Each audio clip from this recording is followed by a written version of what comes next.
tinuturuan ko kung paano yung process ng pagtuturo ng pagbabasa po. Hindi po katulad ng dati na sinisimulan namin sa letra po talaga. Ngayon, natutunan ko po dapat sa sound po hanggang sa letra ng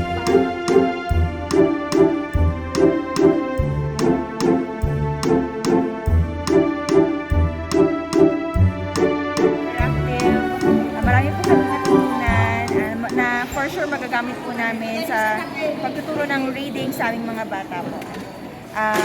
Yung use po ng Alphabasa song na hindi po namin alam before, like yung mga action, yung sounds, napaka-helpful po na sa aming mga bata para matuto. So maraming salamat po sa Alphabasa team. Kudos po sa inyo.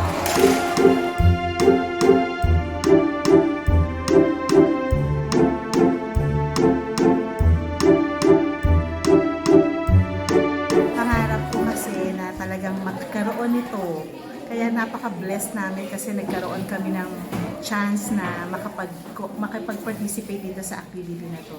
Before, way back, hindi ko na matandaan po kung anong year, pero nag-ask ako kay Teacher Jerry about this Alphabasa. And answered prayer kasi kahit na medyo matagal na years na siya, ito po, natupad siya. Kaya thank you so much po sa 2-day training seminar ng mga teacher seminar ng Alphabasa po. Thank you so much and God bless you. At ngayong unang araw ng teacher training, kami ay masayang-masaya kasi naipaliwanag sa amin ng gusto yung kahalagahan ng science of reading, pag-unawa sa mga importanteng mga bahagi ng programa ng Alphabasa. At nasasabik din kami na mas matuto pa at magawa na itong mga gawain sa aming silid-aralan.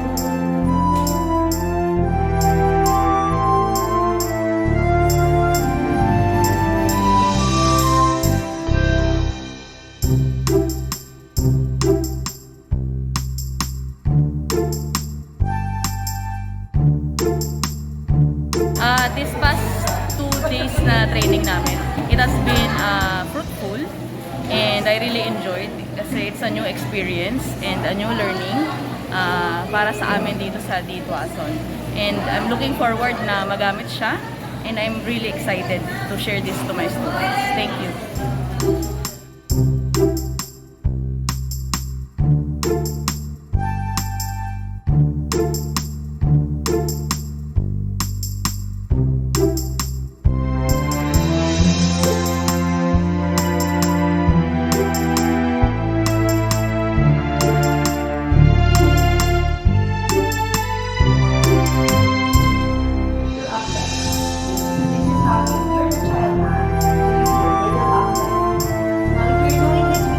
Salamatan syempre ang mga bisita po natin from Read to Achieve Foundation, yung mga proponents po ng Alphabasa. Thank you very much, Ma'am Annie, Ma'am Trisha. Thank you very much for coming here and being this generous to Olongapo City. Di palakpakan naman po natin sila. I state your name.